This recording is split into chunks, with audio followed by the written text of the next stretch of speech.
तो देखिए ये सब्जी वाली गली में इस वक्त गाड़ी आ रही है।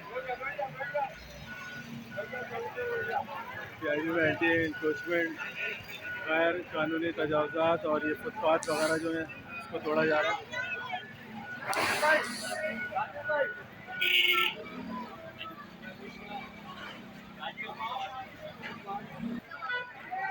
देखिए गाड़ी बहुत मुश्किल से अंदर आ रही है क्योंकि जगह तंग है।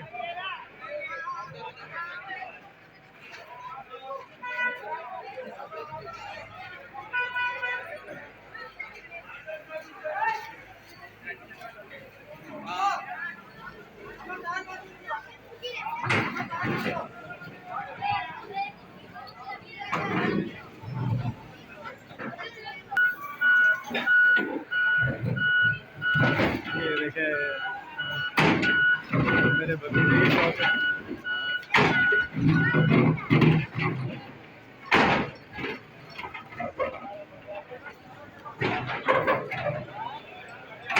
और ये सब्जी वाली गली में भी आ गए हैं देखिए।